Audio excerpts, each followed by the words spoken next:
নেতার সাথে একটা সেলফি উঠায় কেন? কয় নেতার দাম বেশি, নেতার সাথে সেলফি থাকলে তার দাম বাড়ে। ধরে বলেন ঠিক কিনা? নেতার পাশে গিয়ে বসে আরেক পাশ থেকে বলে আরেকজন একটা ছবি তুলতে, এটা ব্যানার পোস্টারের মধ্যে বারে ছাপায় দেয়। ও ভাই, আমার খুব কাছের মানুষ।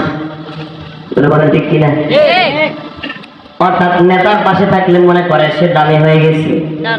কোরআনের বাগান, কোরআনের মাদ্রাসা, কোরআনের বাগান, কোরআনের মাদ্রাসা, কোরআনের সাথে যদি আমি আর আপনি সম্পৃক্ত হয়ে যাই, আল্লাহ তাআলা আমরা আপনার দাম কমাইবে না বাড়াইবে? আরো জোরে বলেন, কমাইবে না বাড়াইবে? কেমন বাড়াইবে জানেন? এটা আমার পায়ের নিচে কাপড় আছে না নাই? যে কাপড়ের উপর আমি পা দিয়ে রাখছি। কথা বললেন সবাই, আমার কথাটা সবাই বুঝেন না? সবাই বুঝতে পারেন? সবাই বুঝেন কারা কারা? হাত উঠান তো। আলহামদুলিল্লাহ, হাত নামান। মনোযোগ আছে তো আপনাদের? এ ভাইরা আপনারা দাঁড়াইছেন কেন? বসেন আপনারা।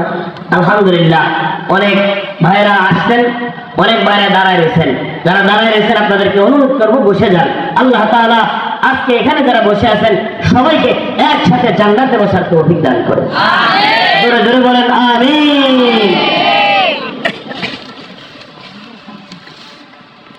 যেটা বলতেছিলাম, আমার পায়ের নিচে বাবা কাপড় আছে। এই কাপড় দিয়ে যদি গিরাপ বানায় কোরআনের সাথে লাগানো হয়, ভুলেও কি কাপড়ের মধ্যে আপনি পা লাগাইবেন? জোরে কথা বলেন। কেন?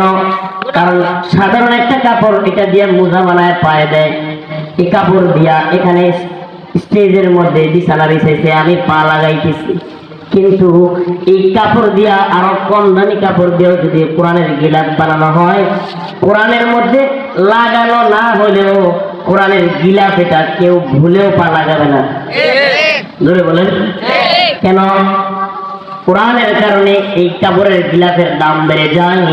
ও ভাই, সাধারণ কাপড়ের দাম যদি কোরআনের সাথে লেগে থাকার কারণে এত বেড়ে যায়, স্রষ্টার সৃষ্টি শ্রেষ্ঠ জীব মানুষ হিসাবে আল্লাহ তাআলা আমাদেরকে বানাইছেন।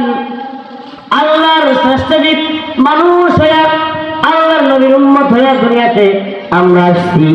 আমরা যদি কোরআনের সাথে লেগে যাই, আমরা যদি কোরআনওয়ালার মা বাবা হয়ে যাই, আমরা যদি কোরআনওয়ালার সাহায্যকারী হয়ে যাই, তো আল্লাহ তাআলা সাধারণ কাপড়ের দাম যদি এত বাড়ায় দেয়, আমরা আপনার দাম কত বেশি বাড়াইবে একটু চিন্তা করেন তো।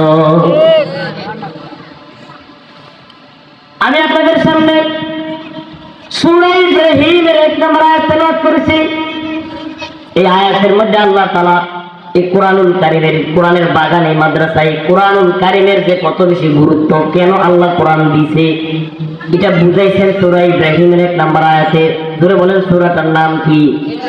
সবাই কথা বলেন, সূরাটার নাম কি? ইব্রাহিম নবীর নাম আমি আসতে নেন কেন? ইব্রাহিম নবী আমাদের জাতির পিতা। ধরে কথা বলেন, জাতির পিতার নাম কি? ধরে বলেন, জাতির পিতার নাম কি? উল্টা পাল্টা আর কিছু বলা হবে? বললে পিঠের চামড়া থাকবে? ধরে কথা বলেন, জাতির পিতার নাম ইব্রাহিম আলাইহিস সালাতু ওয়াস সালাম। মিল্লাত আবিকুম ইব্রাহিম হুয়া সাম্মাকুমুল মুসলিমিন। আজকে গুগল লোকেশনে জায়গায় জায়গায় ম্যাপে যে জায়গাগুলোর নাম ছিল বঙ্গবন্ধু এক্সপ্রেসওয়ে, ওই জায়গাগুলোর নাম হয়ে গেছে জাতির পিতা ইব্রাহিম আলাইহিস সালাম এক্সপ্রেসওয়ে। আলহামদুলিল্লাহ বলুন, আলহামদুলিল্লাহ বলুন। আল্লাহ পাক রব্বুল আলামিন সেই ইব্রাহিম নবীর আদর্শিত সন্তান হিসাবে আমাদেরকে কবুল করেন। জোরে বলেন, আর জোরে বলেন। আমার তেলাওয়াতকৃত সূরাটার নাম কি বলেন? সূরা ইব্রাহিম। সূরা ইব্রাহিমের 1 নম্বর আয়াতে আল্লাহ তাআলা বলেন, খেয়াল করে শুনেন, আলিফ লাম রা, আলিফ লাম রা, কিতাবুন আনজালনাহু ইলাইকা লিতুখরিজান নাস মিনাল যুলুমাতি ইলাল নূরি বিইذনি রাব্বিহিম ইলা সিরাতিল আজিজিল হামিদ। আল্লাহ তাআলা বলেন আলিফ লাম রা।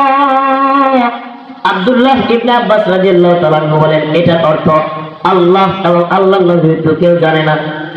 এগুলাকে বলা হয় হারফুল মুকাত্তাআত। যেহেতু উলামায়ে কেরামের মজলিস, আলেমরা ভালো বুঝবে, কোরআনুল কারীমের জায়গায় জায়গায় আল্লাহ তাআলা কিছু শব্দ ব্যবহার করেছেন, মুফাসসিররা বলেন মুকাত্তাআত বলা হয়, যার অর্থ আল্লাহ এবং আল্লাহর দুষ্ট ব্যতীত কাউকে আল্লাহ তাআলা জানান নাই।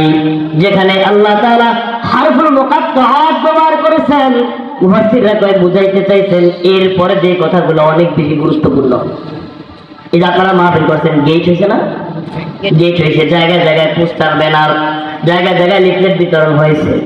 দূরে একটা নিদর্শন থাকে, বিবাহ বাড়িতেও দেখবেন দূরে একটা গেট থেকে বুঝে এটা একটা বিবাহ বাড়ি, সামনে গুরুত্বপূর্ণ একটা অনুষ্ঠান। মাহফিলের গেট দিয়ে বুঝায় সামনে গুরুত্বপূর্ণ একটা অনুষ্ঠান। ঠিক তদ্রুপভাবে আল্লাহ তাআলা কোরআনুল কারীমের জায়গায় জায়গায় হারফুল মুকাত্তাআত ব্যবহার করেছেন। ইমাম কুরতুবী রাহমাতুল্লাহ আলাইহি বলেন, আল্লাহ তাআলা গুরুত্বপূর্ণ একটা পয়েন্ট উল্লেখ করবেন, এটা বোঝানোর জন্যই হারফুল মুকাত্তাআত উল্লেখ করেছেন। আল্লাহ তাআলা বলেন আলিফ লাম রা কিতাবুন আনজালনাহু ইলাইকা লিতুখরিজান নাস। কিতাবুন শব্দের আগে ইমাম বাগবী বলেন হাযাল কিতাব, হাযা শব্দ মাহযুব আছে, অর্থাৎ এই কিতাবটা আমি আল্লাহ নাযিল করেছি ইলাইকা আপনার নিকটে। কার নিকট? কথা বলেন, কার নিকট? আপনার আমার নবী মুহাম্মদুর রাসূলুল্লাহ সাল্লাল্লাহু আলাইহি ওয়াসাল্লামের উপরে আল্লাহ তাআলা একটা কিতাব নাযিল করেছে। জানেন না আপনারা মিয়া? আপনারা কি সবাই ঘুমায় গেছেন? কারা কারা ঘুমায় গেছেন? হাত তুলে দেখান তো।